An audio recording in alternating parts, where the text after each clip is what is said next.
Sir ये जंगल तो काफी डरावना है। प्रकाश जी और मालती यहाँ क्या करने आए होंगे? हो सकता है उन्हें झांसा दे के लाया गया हो या जबरदस्ती यहाँ ले आया गया।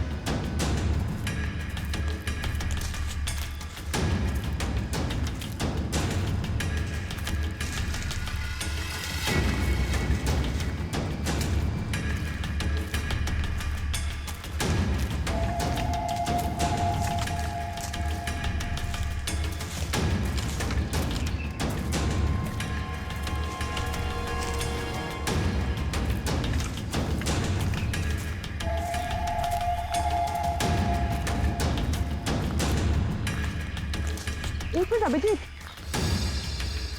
वो देखो।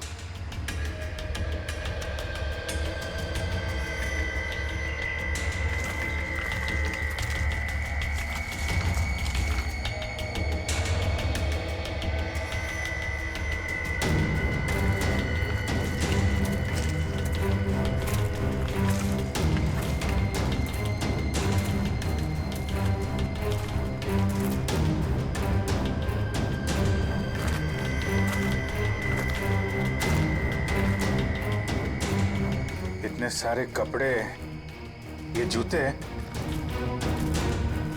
ओह माय गॉड, खून देखा? Oh no.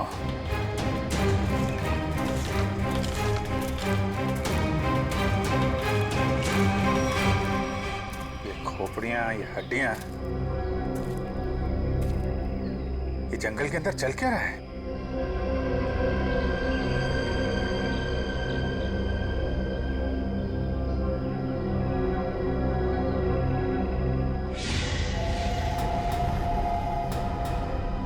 कौन है? कौन है वहाँ?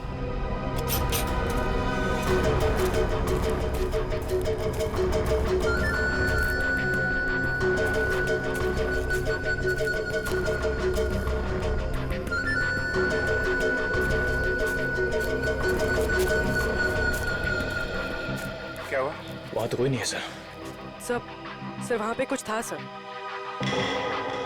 सुनसान जंगल में कौन हो सकता है? ये इतने सारे कपड़े, जूते और ये हड्डियों को देखकर लग रहा है कि अलग अलग उम्र के लोगों को शिकार बनाया गया है। बहुत खतरनाक अपराधी है। मासूम भोले भाले लोगों को यहाँ बुला के मार डालता है।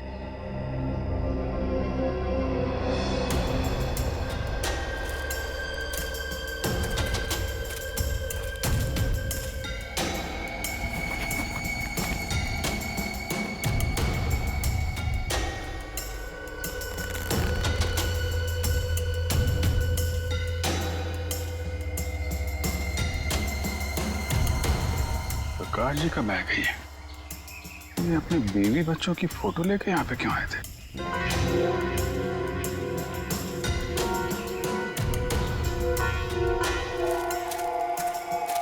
ए रुको! क्या हुआ?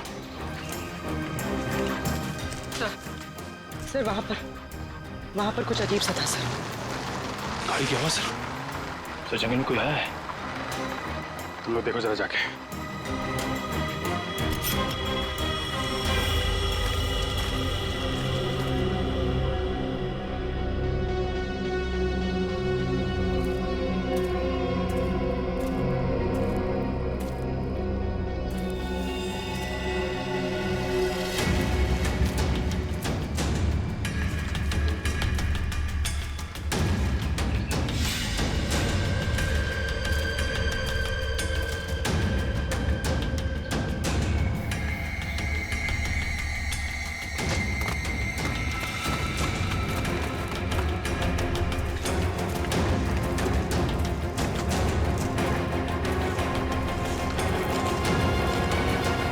हितेन का कटा हुआ हाथ और उसकी गाड़ी मिलती है गुलवाड़ी जंगल के आसपास।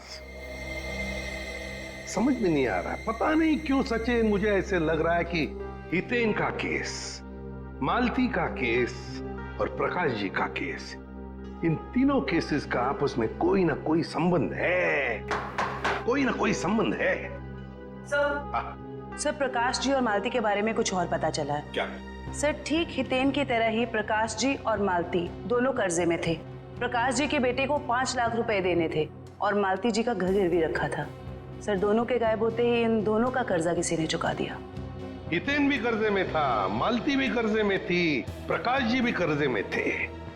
तीनों के तीनों गायब होते, तीनों के तीनों आखिरी बार दिखाई पड़ते हैं गुलवाड़ी जंगल के आसपास।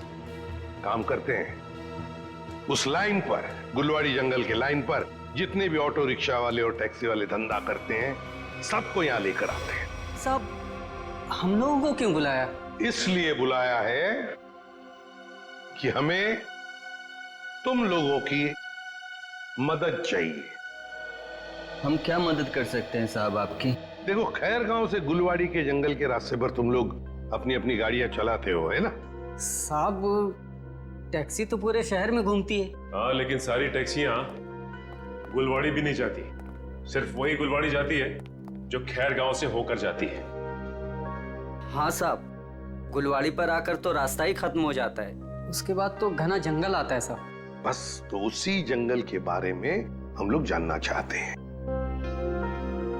वैसे वो रास्ता बहुत सुनसान है ना? हाँ साहब। तो फिर ऐसे सुनसान रास्ते पर ज्यादा लोग तो जाते नहीं होंगे, गिने चुने ही लोग जाते होंगे, है ना? हाँ साहब, बिल्कुल।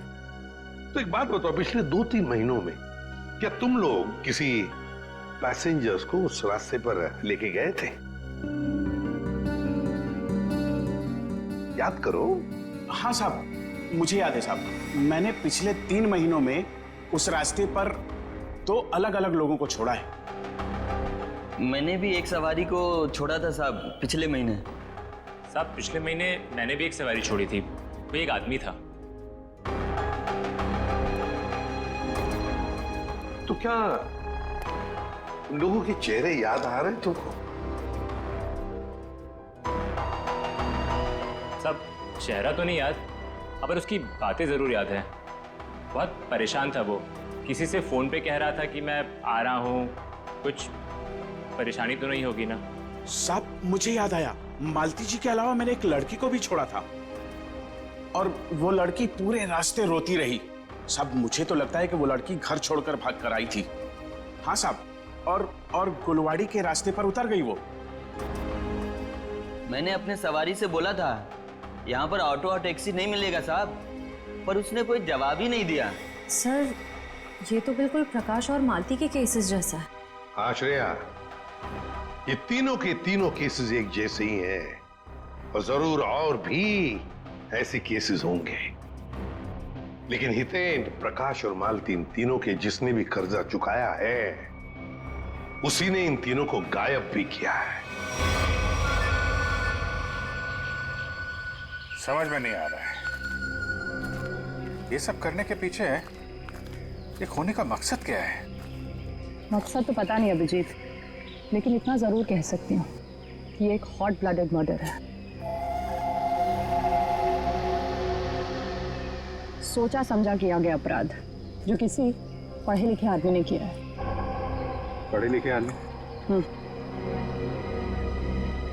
ये देखो, इस खोपड़ी को किसी केमिकल में डुबो कर रखा गया था। केमिकल में? क्या जंगल में कोई लैब खोल के रखी है क्या उसने? हो सकता है। एक मिनट।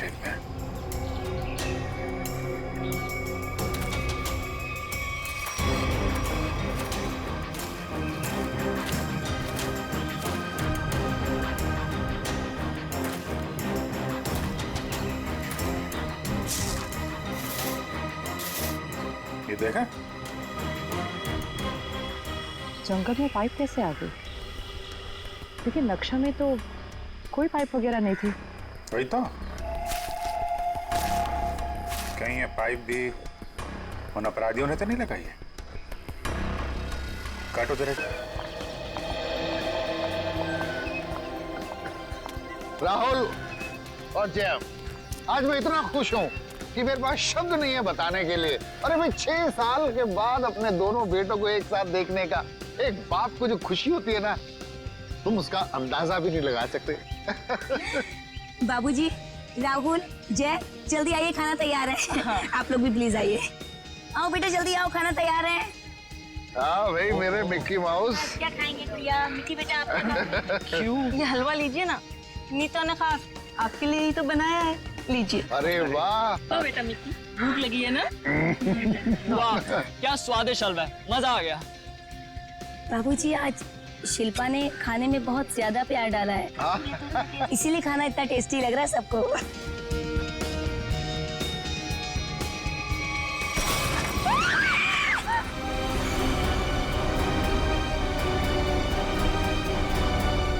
ये क्या?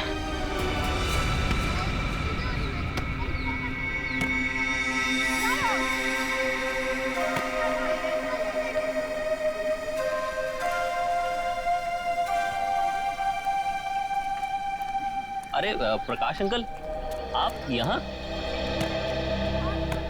अंकल नमस्ते। नमस्ते अंकल। नमस्ते। अंकल मैं तेज बीविंग में रहता हूँ। माफ करना बेटा, मेरा ध्यान कहीं और था। कोई बात नहीं। अंकल आप यहाँ धूप में अकेले बैठ के क्या कर रहे हैं? बेटा सुनील घर की चाबी देना भूल गया, पर फिक्र की कोई बात नहीं, वो आता ही होगा। अंकल, तो हम सुनील जी को फोन लगा देते हैं, उन्हें तो आते आते शाम हो जाएगी। अरे नहीं, काम के वक्त उसको फोन करके परेशान मत करो। जैसी आपकी मर्जी अंकल, लेकिन कम से कम आप हमारे घर पे आके इंतजार कर लीजिए। नहीं, मुझे चलेगा, मुझे अकेला छोड़ दो।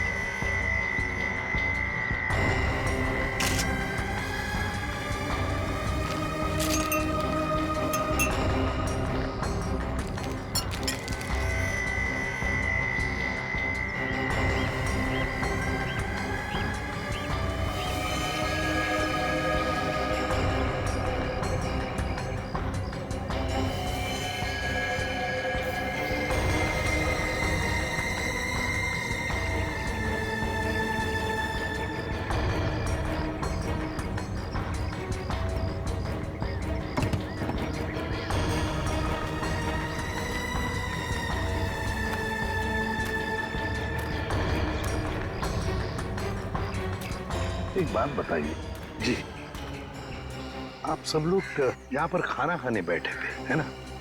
तभी ये हाथ खाने में गिरा? जी सर। ऐसा डरावना हाथ तो हमने पहले कभी देखा ही नहीं। और सर, हम तो एकदम से डर गए थे।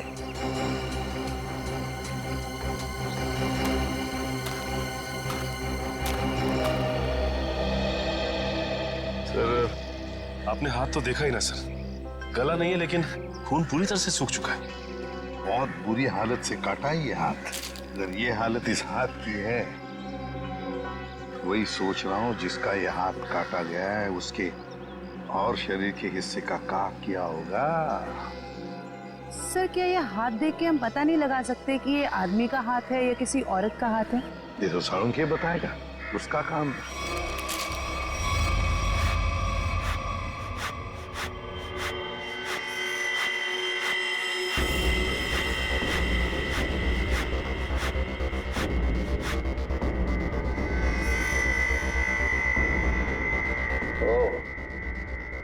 इन मुजरिमों के हौसले भी दिन ब दिन बुलंद होते जा रहे हैं। ओए, अकेले में क्या बातें कर रहा है? मुझसे बात कर। क्या पता चला, बताओ जल्दी।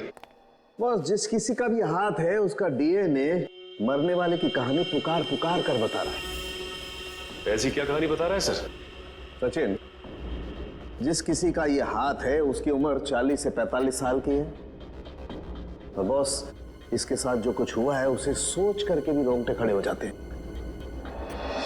रोंगटे खड़े हो जाते? क्यों सालूम के साहब? इसके हाथ में से खून का एक एक कतरा निचोड़ निचोड़ के निकाला गया है। क्या कह रहे हैं सर आप? इतना कुछ किया गया इस बेचारे के साथ इसे मारने से पहले? हाँ, और ये सुइयां, ये तारे, ये सब इस हाथ के प्रेशर को, वॉल्यूम को और डेंसिटी को बता रहे हैं। लेकिन सर, जब आदमी मर चुका है और उसके हाथ में खून ही नहीं तो प्रेशर कैसा? एक डेड बॉडी का भी एक निश्चित वॉल्यूम, निश्चित प्रेशर और निश्चित डेंसिटी होती है, लेकिन इसके मुर्दा शरीर का वो डेंसिटी, वो वॉल्यूम और वो प्रेशर तीनों कम है। और ये हाथ देखो बॉस, इस हाथ को देखने से लगता है कि किसी ने बहुत ही क्लिनिकली, सर्जिकली इस हाथ को काटा है। अच्छा, मतलब किसी ऐसे आदमी ने ये काम किया है जो मेडिकल के बारे में जानता है। शायद डॉक्टरी पेशे का हो सकता है, लेकिन ये है कौन, ये जानने से पहले हमें ये पता लगाना होगा कि ये हाथ किस आदमी का है। और ये हमें इस हाथ के ऊपर मिली अंगूठी ही बता सकती है। लेकिन सर उस अंगूठी को तो जंग लग गया था ना? हाँ, अंगूठी को जंग लग गया था, इसीलिए बॉस उस अंगूठी को ब्रिंजोन कार्बाइड नाम के केमिकल में डाला है ताकि जंग हट जाए और उस अंगूठी का असली रूप हमारे सामने आ जाए। एक मिनट।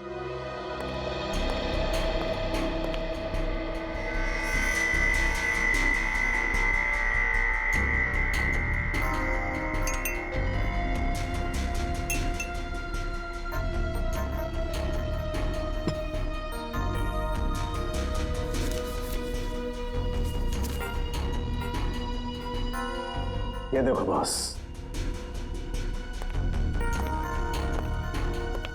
ये अंगूठी एकदम साफ।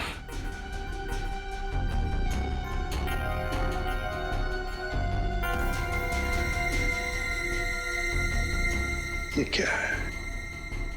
इस अंगूठी के अंदर दो अल्फाबेट्स इनग्रेव किए हुए हैं, आर वी। सर, ये दो अक्षर आर और वी, इनसे कैसे पता चलेगा उस आदमी के बारे में? यही तो हमारा काम है ना फ्रेडी, पता लगाना। सिर्फ इन दो अक्षरों से, आर और वी।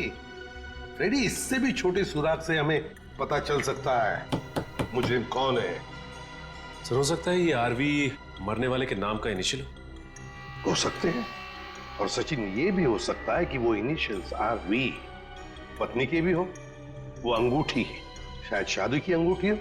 सर एक और बात, वो अंगूठी प्लैटिनम में बनाई गई थी। सर ऐसी अंगूठियां आसानी से बाजार में मिलती नहीं है, खास ऑर्डर देकर बनवाई जाती है। बिल्कुल सही। बस उस अंगूठी का फोटोग्राफ शहर में जितने भी जौहरी है उन सबको भेज दो। पता चल जाएगा किस जौहरी ने वो अंगूठी बनाई थी और किसके लिए। Are we. Yes sir. Sir, एक बात समझ में नहीं आ रही कि अगर ये खूनी आरवी को मारना ही चाहता था तो आसान मौत भी तो दे सकता था, ये काटने की क्या जरूरत? सचिन, मरने वाले की पहचान छुपाना चाहता था, वो पहचान छुपाना चाहता था।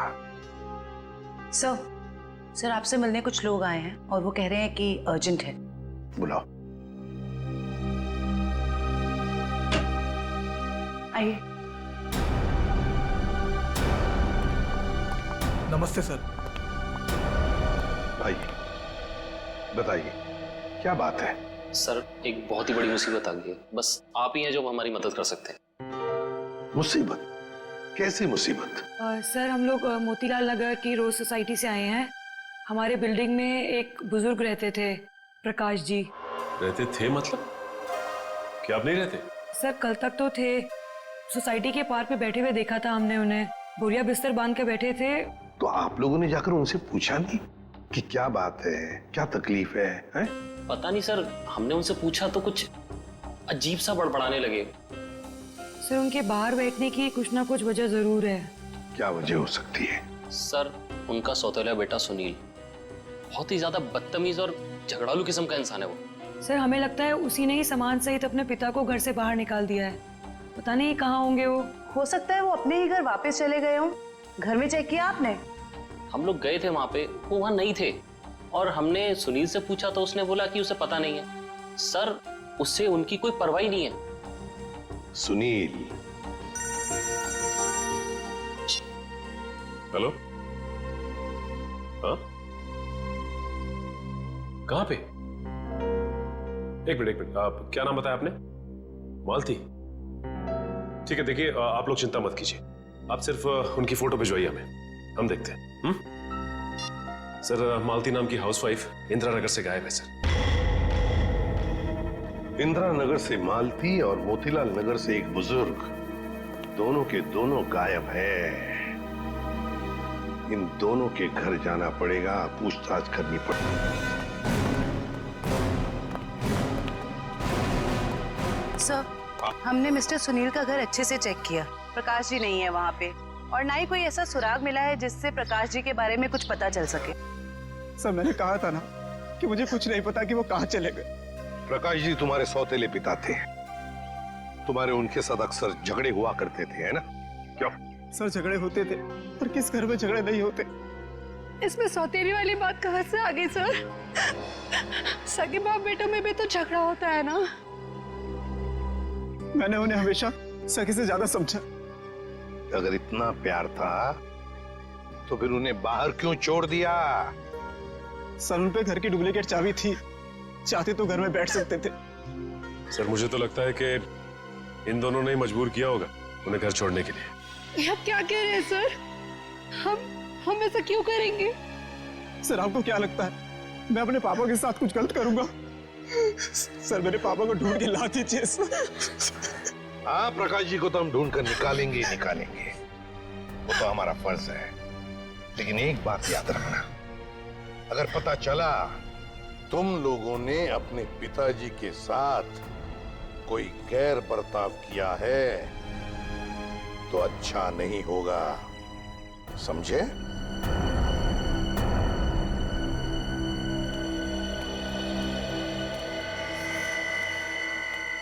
सर ये वो लेटर है जो मालती छोड़ के गई थी।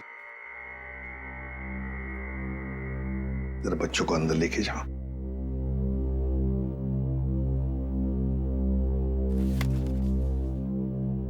मैं मालती अपने पूरे होश में बिना किसी दबाव के ये खत लिख रही हूं। मैं अपनी रोजमर्रा की आम जिंदगी से इस घर गृहस्थी से तंग आ गई हूं और अपनी मर्जी से छोड़ के जा रही हूं। मुझे माफ कर देना विनय, माफ कर देना राहुल। कुछ दिन आप सबको बहुत तकलीफ होगी मेरे बिना, मगर फिर आदत पड़ जाएगी।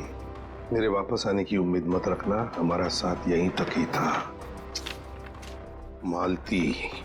सर, ऐसे कैसे कोई पत्नी अपने बसे बसाए घर को छोड़ के जा सकती है? वही तो। वो मैं कल बच्चे को स्कूल छोड़ने गई थी ना, तो वो मुझे वहां मिली थी, तो मुझे उसका बर्ताव कुछ अजीब सा लगा। कुछ अजीब सा लगा मतलब? कैसा लगा आपको? मतलब वो बच्चे के सामने रो रही थी सर। हमेशा अपना और पापा का ख्याल रखना। आप कहीं जा रहे हो क्या? मैं भी चलूंगा आपके साथ। नहीं बेटा, मैं कहीं नहीं जा रही। और रोते रोते उसने बच्चे को वैन में बिठाया और वो सब्जी लाने के लिए चली गई, और जाते जाते उसने अपना मोबाइल फोन भी तोड़ दिया। ये तो बड़ी अजीब बात है। कैसे गई वो वहां से? वो ऑटो से गई सर। और कहाँ गई कुछ पता चला? मेरा मतलब है क्या सुना आपने? नहीं, मैं सुन नहीं पाई सर। चलो ठीक है, thank you very much.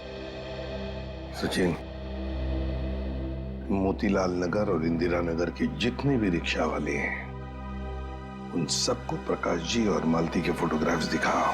Excuse me भाई साहब, इस आदमी को आपने यहाँ कहीं देखा क्या? नहीं सर, इनको कभी नहीं देखा। अरे अब ध्यान से देख के बताइए, हो सकता है कभी आपकी टैक्सी में बैठे हो। टैक्सी में तो दिन भर में बहुत लोग बैठते हैं साहब, हर किसी का चेहरा याद रखना मुश्किल रहता है। शुक्रिया।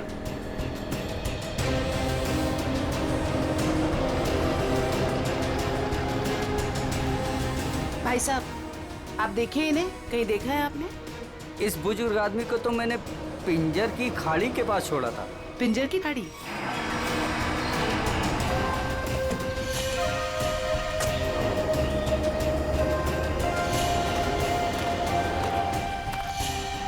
साहब, ये औरत कल पक्का मेरे साथ मेरे ही ऑटो में गई थी।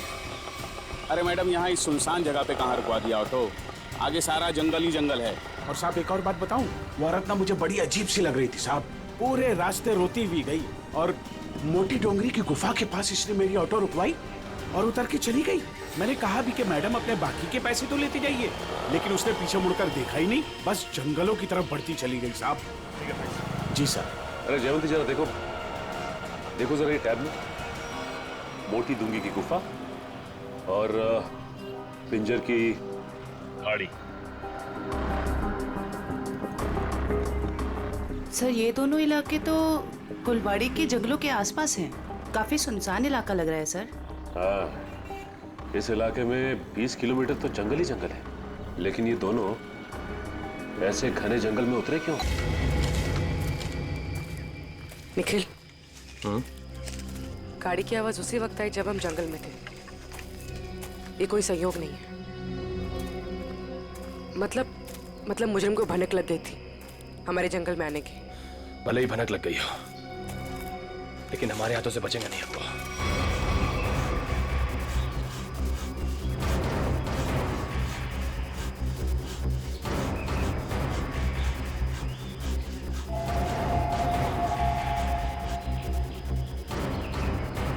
बदबू आ रही है। खून? पाइप में खून है। लोगों को मार के, उनकी लाशों को काट के इस पाइप में से खून भेजा जा रहा है। किसी एक आदमी का काम नहीं आई है, पूरा का पूरा गिरोह है। ये पाइप हमें उन तक पहुंचाएगा। सर, मैंने मिसिंग पर्संस ब्यूरो से पता लगा है। सर, जंगल के पास जो जो लोग गायब हुए थे वो सब कर्जे में डूबे हुए थे। जो जो लोग उस गुलवाड़ी जंगल में गायब हुए सब कर्जे में डूबे हुए हैं। तो मतलब मेरा शक सही था। ये कोई संयोग नहीं, सोच समझ के बनाया हुआ प्लान है ये, कर्जे में डूबे लोगों को निशाना बनाने का। सर, लगता है ये कोई सीरियल किलर है जो कर्जे में डूबे लोगों को ही अपना शिकार बना रहा है। सर सचिन, हो तो हम पता लगा ही लेंगे। ये प्रकाश, हितेन और मालती, इन तीनों के फोन रिकॉर्ड चेक किए? Yes sir. क्या पता चला? सर, इन तीनों के फोन रिकॉर्ड्स में 3 नंबर ऐसे हैं जो कॉमन है। किस किस के फोन नंबर्स है वो? सर, 2 नंबर तो बंद आ रहे हैं और तीसरा नंबर किसका है इसका पता नहीं चला है। लेकिन सर, इस तीसरे नंबर से किसी जया को फोन किया गया है परसों। तीसरे नंबर से जया को फोन किया गया है? तो फिर लगता है जया की जान को खतरा है। जया की जान को खतरा है। श्रेया, इस जया को फोन करो, पूछो उससे क्या वो किसी कर्जे में डूबी है क्या।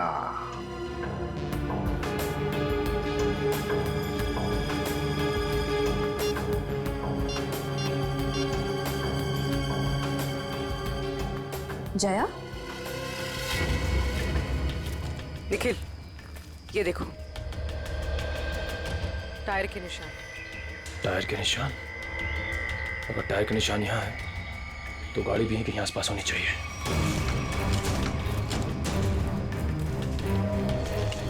गाड़ी उस तरफ है, संभाल के।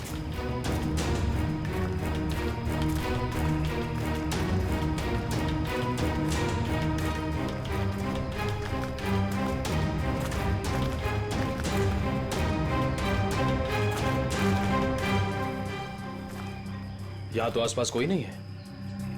इंजन अभी भी गर्म है। मतलब जो कोई भी इस जीप में आया है यहीं आसपास है। इतने सारे डब्बे?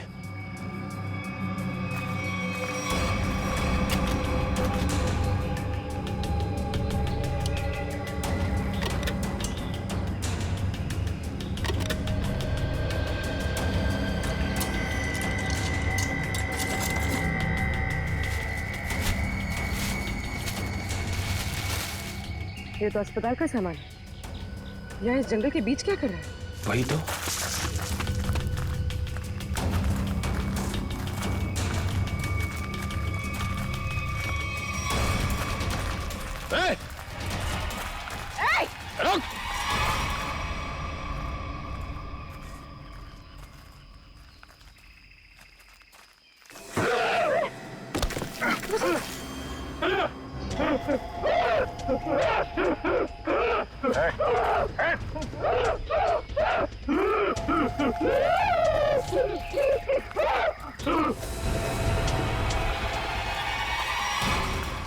रुक!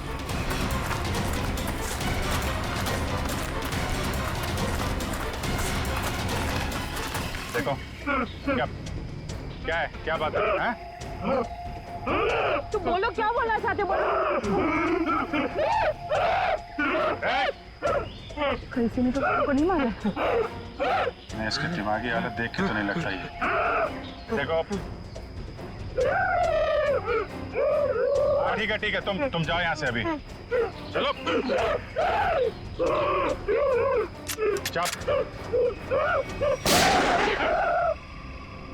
तुमने गोली क्यों मारी? वो बेचारा डर के भाग गया। वापस आके इसको बचा लेंगे। पहले प्रकाश और मालती को बचाना जरूरी है, कहीं उनकी भी ऐसी हालत ना हो जाए।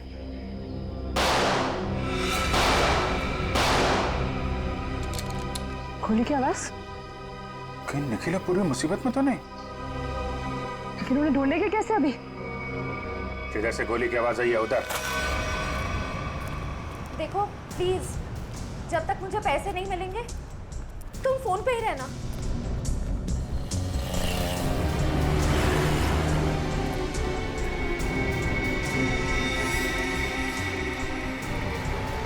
हाँ, मुझे दुकान दिख गई, मैं आ रही। नहीं नहीं नहीं, तुम फोन मत रखना प्लीज प्लीज, मैं पहुंच गई।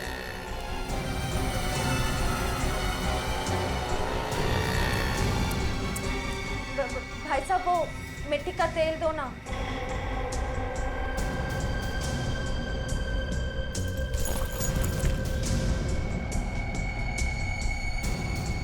मैं सीआईडी ऑफिसर हूँ, सीधे से बता दे किसके इशारे पे तूने मुझे बैग दिया, वरना ससुराल की सैर करनी पड़ेगी। वो जा रहा है, नीली कमीज वाला, फोन पर। मैं ही हूँ रिशिता, वो ब्लू शर्ट वाला। बस बस बस बस, बहुत घूम लिया। तुम?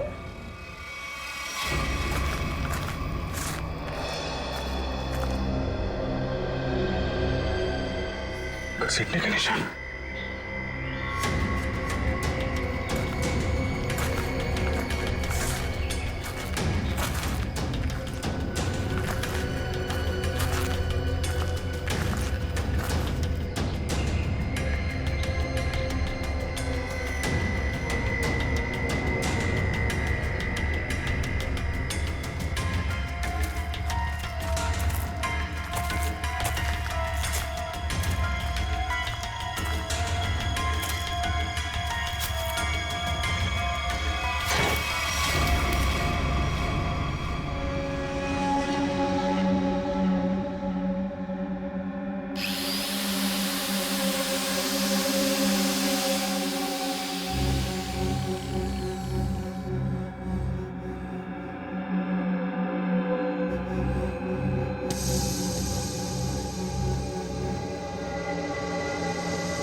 रुक जाओ, नहीं तो इसकी खोपड़ी उड़ा दूंगा।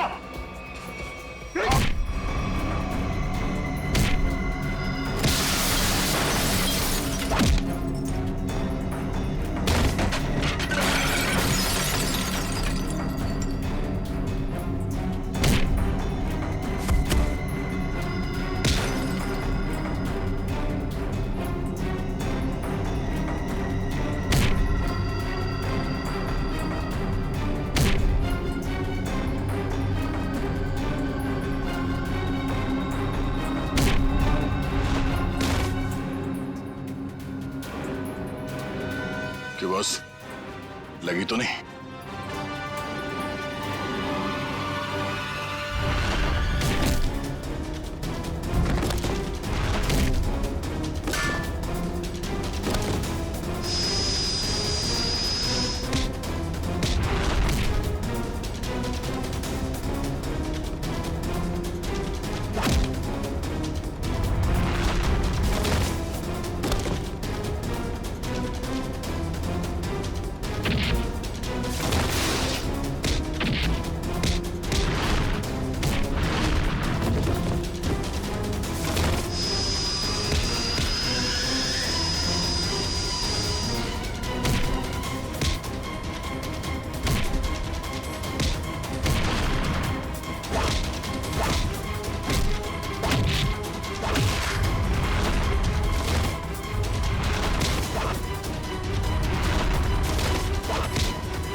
अब उसका ये साथी उतारेगा। उतार उसका मास्क। सर, ये वो लेटर है जो मालती छोड़ के गई थी।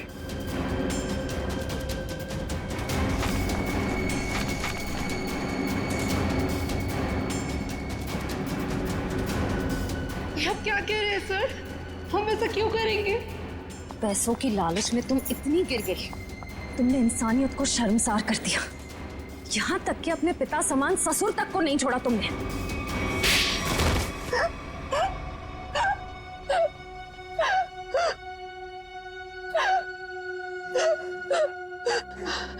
मैंने जो कुछ भी किया लोगों की मर्जी से किया और उन्हें उनके बलिदान का दाम भी दिया। गलत। लोगों की मजबूरी का नाजायज फायदा उठाया तुम लोगों ने। उनके शरीर के अंगों का काला कारोबार कर रहे थे तुम लोग। क्यों? क्योंकि आपकी सरकार ने मेरा डॉक्टर का लाइसेंस कैंसिल कर दिया था। कमाल है, तुम्हारा लाइसेंस रद्द कर दिया तो तुमने लोगों को मारना शुरू कर दिया।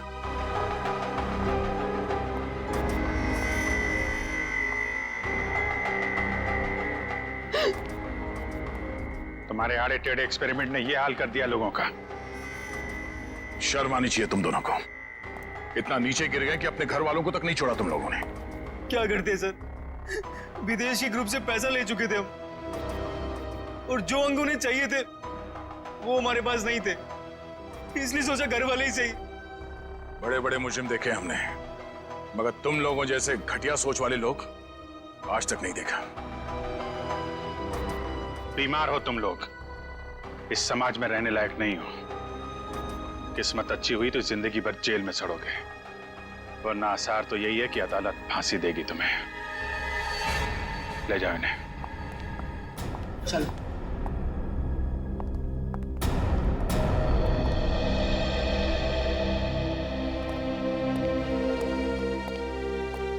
इनका किसी अच्छे अस्पताल में इलाज करवाते हैं।